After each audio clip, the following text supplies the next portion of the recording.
I've been talking a lot about purpose, working according to your purpose, doing purpose-driven work, purpose.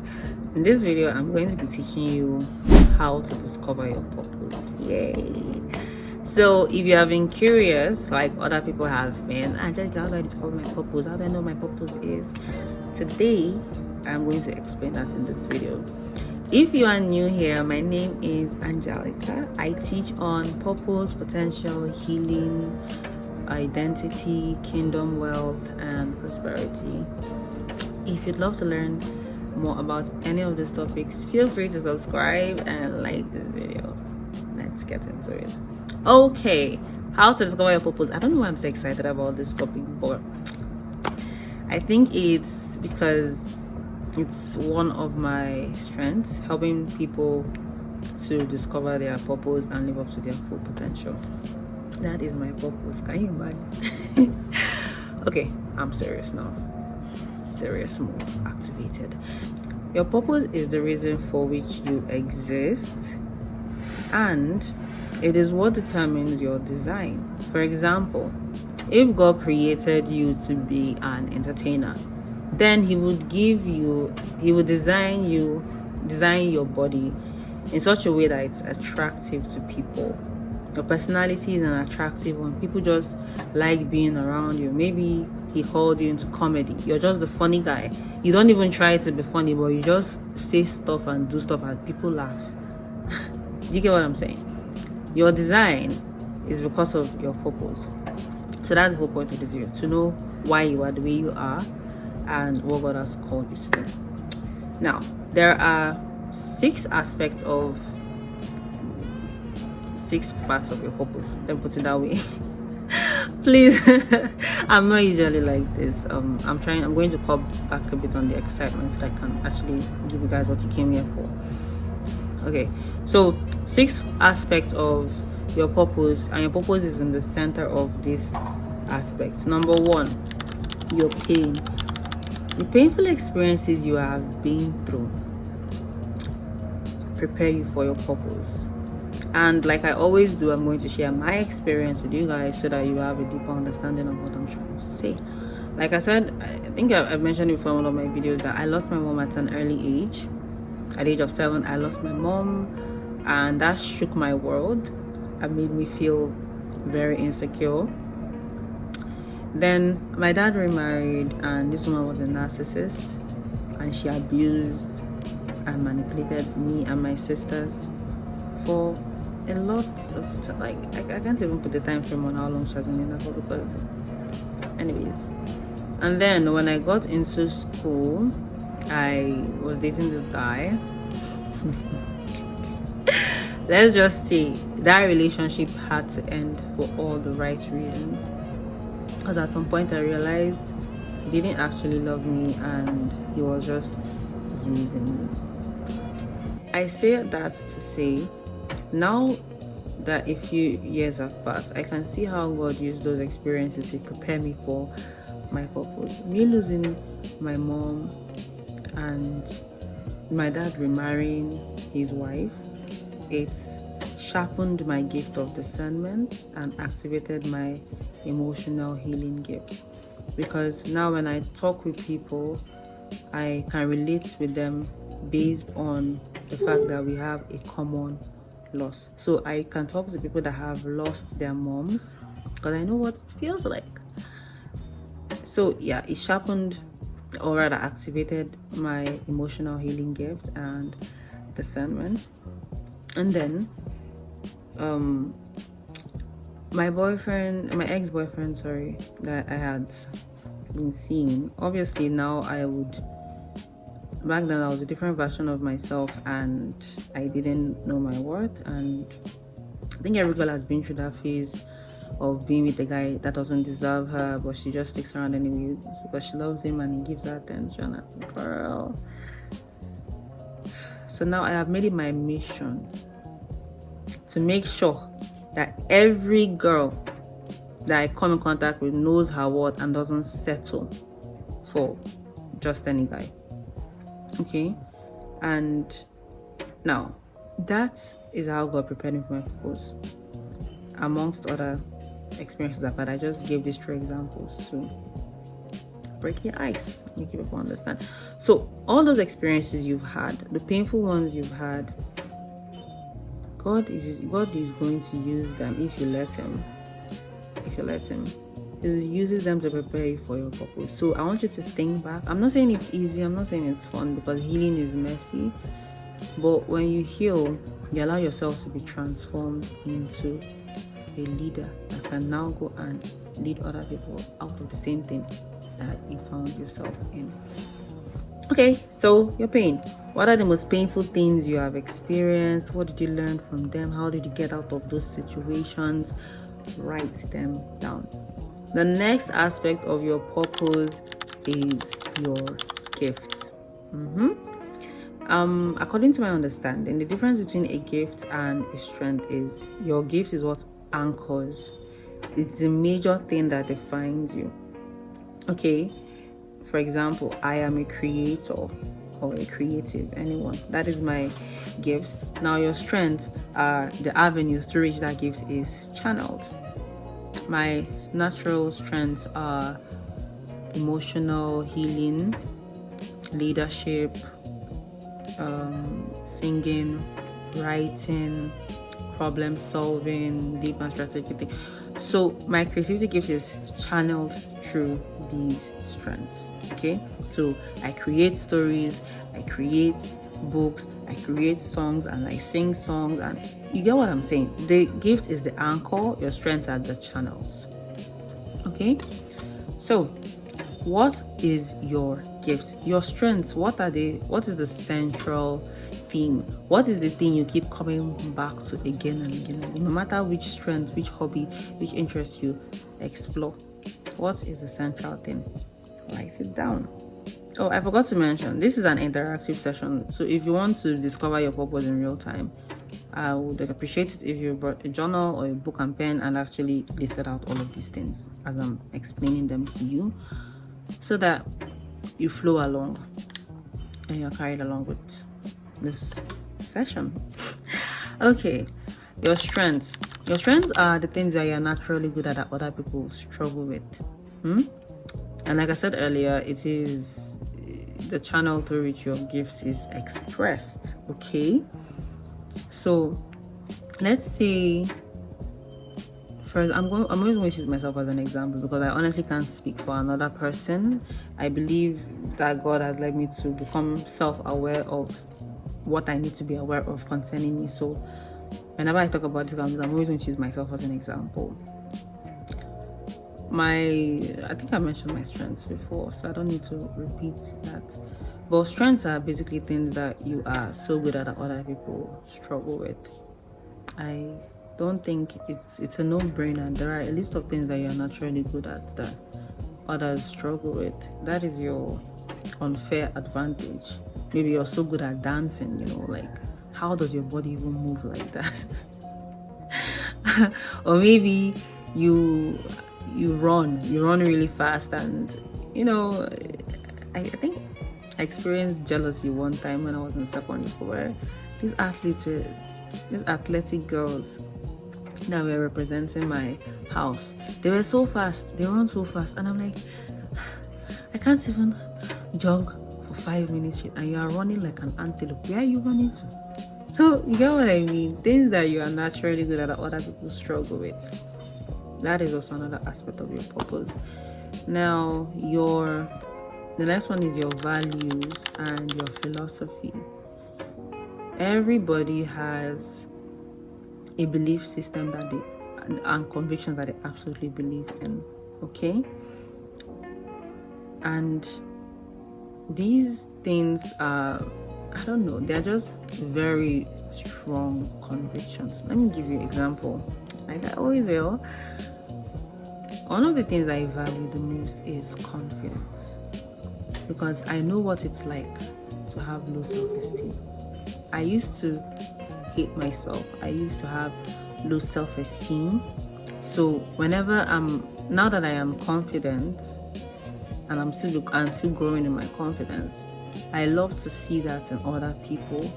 So I want to instill that into other people. One of my values. it still ties back to what I said earlier about my ex-boyfriend, whatever, and me wanting every girl that I come in contact with to know their worth and to not settle. So values. Confidence is one of the things I value, both in men and women, because I know what it's like to have low self-esteem. One of my philosophies is failure is actually a blessing, because it teaches you what you need to improve on. It is not the end of the world. It doesn't mean you are a failure yourself. It just means that, okay, you need to improve on this, and you actually get better with time. My philosophy. What is your philosophy? When someone meets you, what can they say about you that makes you stand out? Because the way we experience life, it shapes our thinking. So when people come in contact with you, how can they say you think? What can they say they learned from you, or they have learned how to think from you? Your values. Okay, so write them down. When it comes to your values, I want you to know, what are the causes you care about? I don't know. Okay, let me use another story of myself. I attended CDS, that's Community Development Service. It's part of the NYSC program stuff. And we were doing a presentation. My CDS group is EPS. If you know what that means, it's Environmental Protection Services. So sometimes during our CDS, we have presentations, and to be honest, I don't know what we're doing those presentations. But there was one particular day that I was there, and they were talking about women and whether women should be allowed to have their own money. I said, eh? You see how I reacted now? Like, just remembering it. Like, it did something to me, like... So, what are the causes you care about? Because I believe, it's also one of my philosophies, that men and women are equal but different. We complement each other. We are equal halves of the wheel of progress of humanity. So when I heard that topic, I was like, hey, you guys don't want it. I grabbed the microphone from the person speaking, and I told him that women have every right to own their own money. End of story. Obviously, this is me just summarizing it for the sake of this video, but the way I came alive that day back, it was like I was sleeping and something just woke me up, and I was like, hey, how can you say that? So your values, your philosophy, causes you care about, write them down. Okay, now we are going to move into the next part of this, and this is your unique design. What is your temperament? What is your personality? What environments do you thrive in? What environments slow you down? What drains you? What energizes you? Like, I always will use myself as an example. I am an introvert. I don't know why people don't believe me whenever I say I'm an introvert, because I know my maybe I'm not a textbook introvert, because there are different kinds of introversion. Introversion is a spectrum, right? And it's in varying degrees. So maybe I'm not like a super introvert, but I am an introvert regardless. And as an introvert, what energizes me is solitude, alone time. I thrive when I walk alone. I mean, I can walk in teams, but before I go into the team, before I'm integrated into the team, I want to be able to do some things by myself, because I don't like the eyes on me. It just makes me feel like I'm performing, and that's another story for another day. So your temperament, your personality type, I'm going to put two links, one for your temperament and one for your personality type, so you have a deeper understanding of why you behave the way you do. Okay, and for the temperament aspects, that is based on Tim LaHaye's sanguine, choleric, melancholic, and phlegmatic system of temperament. Okay, so according to that, I am a Melclore. So melancholy is that you're artist, you're creative. Like I said earlier in another video of mine, I am a creative. But maybe the introverted side of the melancholy is offset by the choleric side that is a leadership driven and so serious and down to business, and I know how to talk with people. So yeah, I will include the links for you to be able to take this test in the description. Yeah, in the description, so that you guys have an idea of what your unique design is. Now the next thing, your passion. This makes my heart flutter. Okay, what makes your heart sing? What outcome do you want to see in the world the most? What are your strongest desires, your strongest aspirations? What, if you were on your deathbed, what is the one thing you would want to have accomplished that will make you feel like, yeah, I did something in my life? What is that thing? I'm going to use myself as an example. Okay, as a little girl, I had always believed that women and men were equal, even though I had no proof. It was just a strong conviction. I refused to believe that women were weaker than men or less or inferior to men. I just refused to believe it.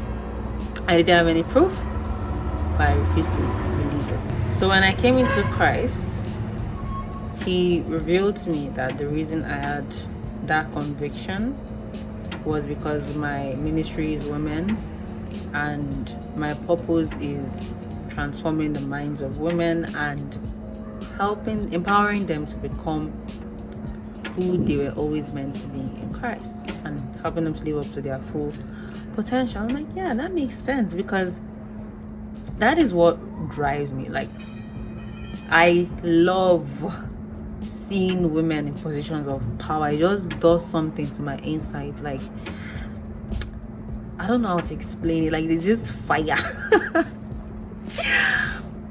And in that same manner, it dampens my spirit whenever I see women living beneath their potential.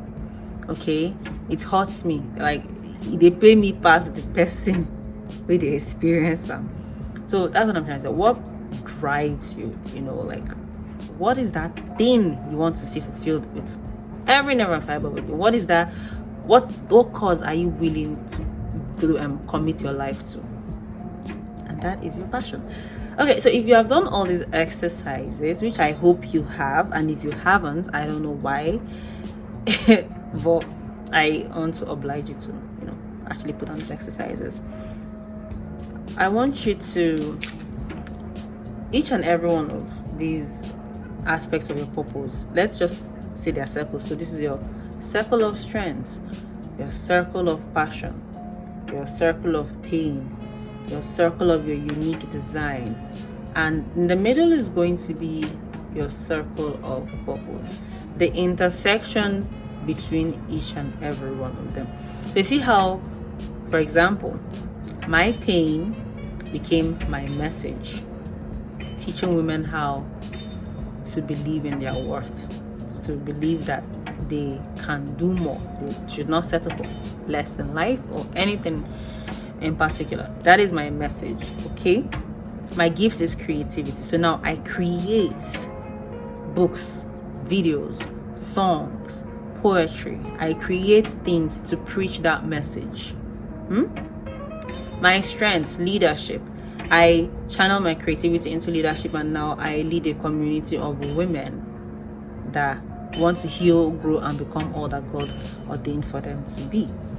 Okay, my unique design. I'm introverted, so I do not go for large crowds of people. I prefer one-on-one consultations. I prefer dealing with people one-on-one, not a large group, because it's, I don't know. So do you understand what I'm trying to say? And now my values, my philosophy, my beliefs, all of these things are infused into my messages, so that when you hear my name, when you when someone asks you, what do you like about Angela? I say, oh, I like the way she's always talking about you have to be confident. And you have to, so you see what I'm saying? It is the intersection of all these things.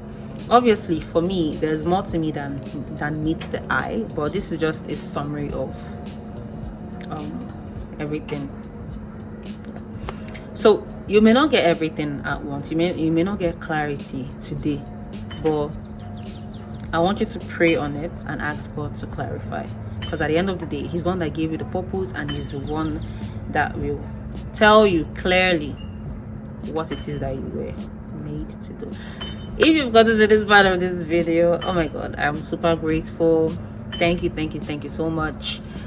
Please leave a like, leave a comment. If you're confused, if you feel like I didn't really explain something, just let me know. You know, I'm here to serve you guys. I want to explain, because I want you guys to discover your purpose and start walking in it, so that, you know, I might be talking to the next future billionaires. I know I'm definitely a billionaire, you know. So that's it. Thank you. God bless you.